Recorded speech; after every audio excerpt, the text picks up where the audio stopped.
dans ton émission Capsule Santé, notre pause vitalité. Donc la semaine dernière, nous nous sommes entretenus au sujet de c'est la rentrée, on se motive. Et la dernière fois, j'ai abordé de comment régler l'horloge biologique pour que les enfants soient prêts pour leur reprise scolaire. Voilà, c'est important d'avoir une bonne qualité de sommeil. Aujourd'hui, je vais vous parler de la deuxième chose à faire, à mettre en place. Encore une fois, ce n'est qu'un guide et après, chacun prend selon ce qu'il peut et selon ce qu'il veut. La deuxième chose découle de la première, c'est celle de réduire le temps d'exposition aux écrans des enfants.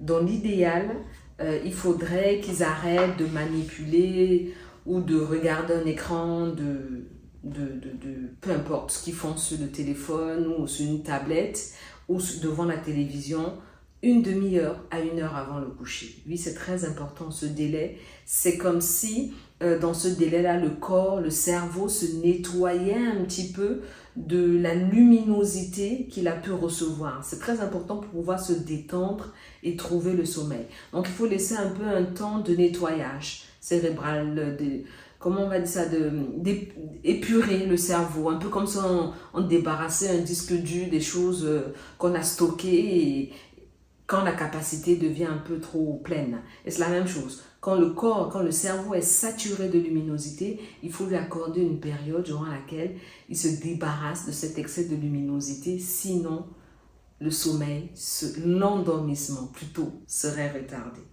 Donc voilà, c'est très important. Et c'est comme si ce serait l'équivalent, comme si on disait au cerveau, ne te fatigue pas, ce n'est pas le moment de dormir, alors que c'est le moment de dormir. Donc on a vu la semaine dernière, 10-15 jours, il faut commencer à régler un peu l'horloge biologique, toutes les 15-20 minutes chaque jour pour arriver à l'heure habituelle de coucher. Ben, dans la même période, on peut commencer à diminuer le temps d'exposition aux écrans. Toujours en douceur, parce que le but n'est pas de rentrer en conflit avec son enfant, le but n'est pas qu'il y ait des pleurs et des cris, etc.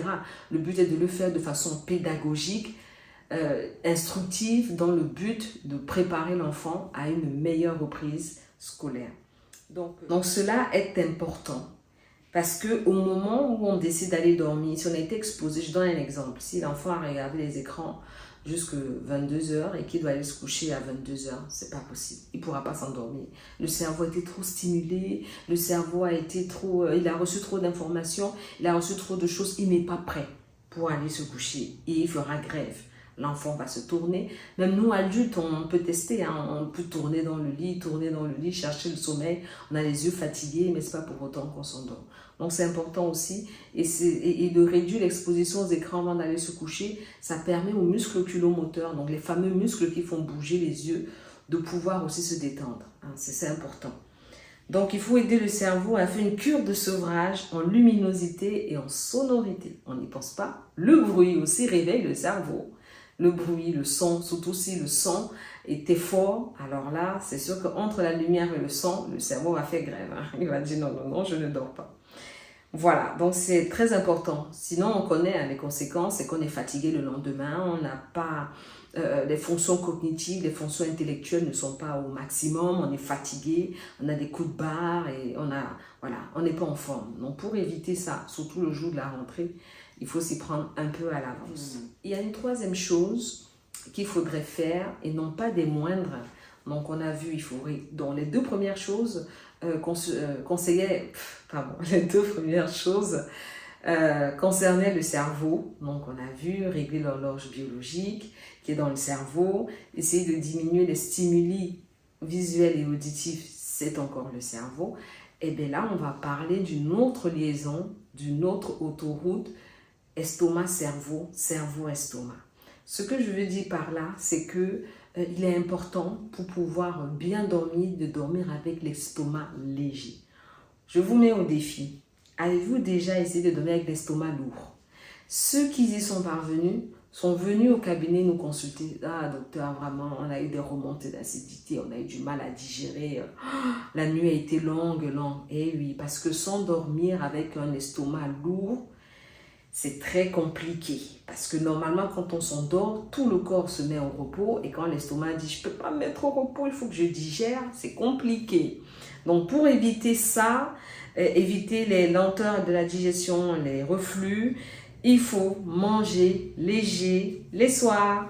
Donc, on commence à se sevrer un peu des grillades, des barbecues, des repas riches, des sodas, des boissons sucrées, etc.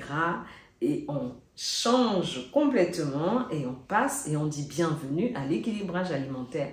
Ça ne veut pas dire qu'il ne faut plus manger du tout. Ça veut dire qu'on va alléger ce que l'estomac va prendre comme aliment pour qu'on puisse mieux dormir. Donc ça veut dire que on va commencer par dégraisser un petit peu les intestins, le corps un peu de tout ce qu'on a à manger. Ça va passer par un bon petit déjeuner, parce qu'il faut quand même bien manger le matin, c'est très important, pour apporter des féculents, les féculents pour apporter de l'énergie, privilégier ceux qui sont allégés en sucre, un produit laitier pour la croissance des os et pour la force des dents. Il faudra aussi une portion de fruits pour les vitamines, quelle que soit la portion de fruits, compote, jus de fruits, 100% fruits, s'ils sont faits maison, c'est encore mieux. Des fruits frais, un déjeuner à heure régulière, encore une fois avec une portion de protéines qu'on va adapter à l'âge. Et les protéines feront plus tard l'objet d'une autre capsule santé, parce que c'est très important de parler des protéines. Et donc, il faudra aussi des féculents adaptés à l'âge, des légumes crus, cuits, un fruit, le goûter pour ceux qui en veulent. Fait maison, c'est encore mieux, un pot de yaourt, un fruit. Alors, le soir, j'insiste, ça va être léger.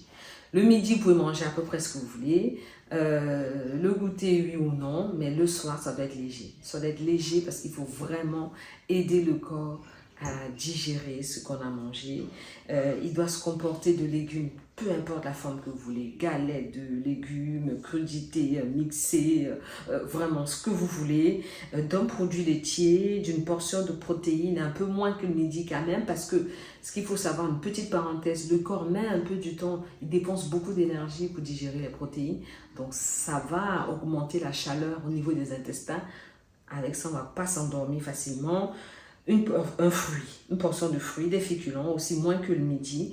Et en fait, ça veut dire, un exemple, ça peut être des crudités, ça peut être une bonne salade, ça peut être la gazpacho, ça peut être ce que vous voulez, mais moins que le midi. Parce que sinon, effectivement, on aura une lenteur à digérer et des reflux. Et surtout, il y a une boisson qui mérite d'être à nos tables depuis le matin jusqu'au soir. Alors, pas trop tard pour ne pas favoriser les pipis au lit, c'est l'eau.